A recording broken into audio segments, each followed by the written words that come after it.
আসসালামু আলাইকুম everyone, welcome to my channel প্রতিদিনের রান্না। এই শীত মৌসুমের সবজির মধ্যে মূলা, যা অনেকেরই অপছন্দের তালিকায় থাকে। আজকে রান্না করব সিম্পল ওয়েতে মূলা ভাজি, যেভাবে রান্না করলে কম বেশি ছোট বড় সকলেরই ভালো লাগবে।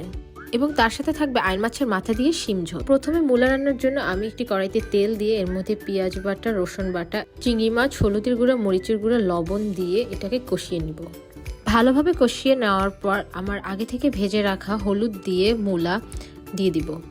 1 মিনিট রান্না করার পর এর মধ্যে দিয়ে দিলাম গরম পানি, যাতে করে মূলা এবং চিংড়ি মাছ উভয় ভালোভাবে সেদ্ধ হয়ে যায়। 5 থেকে 6 মিনিট রান্নার পর আমি এর মধ্যে দিয়ে দিলাম ধনেপাতা।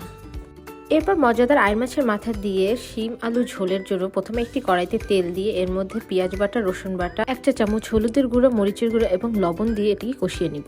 ভালোভাবে কষিয়ে এর মধ্যে আমি একে একে করে আইন মাছের মাথা দিয়ে এটিকেও আবার কিছুক্ষণের জন্য কষিয়ে নিব এবং সামান্য পরিমাণে গরম পানি অ্যাড করে দিব।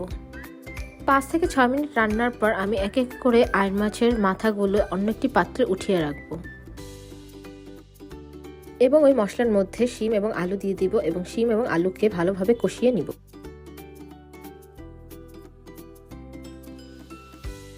এই পর্যায়ে 2 থেকে 3 কাপ গরম পানি দিয়ে শিম এবং আলু কিছুক্ষণ রান্না করে নিব এবং এর মধ্যে দিয়ে দিব আগে থেকে তুলে রাখা আইন মাছের মাথা। 10 মিনিট পর আমি চেক করে দেখেছি শিম এবং আলু উভয় সেদ্ধ হয়ে গিয়েছে এবং শেষ পর্যায়ে ধনেপাতা অ্যাড করে দিলে হয়ে যাবে আপনাদের গরম গরম আইন মাছের মাথা দিয়ে শিম আলু ঝোল। আশা করি বন্ধুরা এই শীতের মৌসুমে এসব সবজি আপনারাও দুপুরে রান্নায় রাখবেন এবং আমার রেসিপি ভালো লাগলে অবশ্যই লাইক, কমেন্ট এবং সাবস্ক্রাইব করতে ভুলবেন না। আল্লাহ হাফেজ।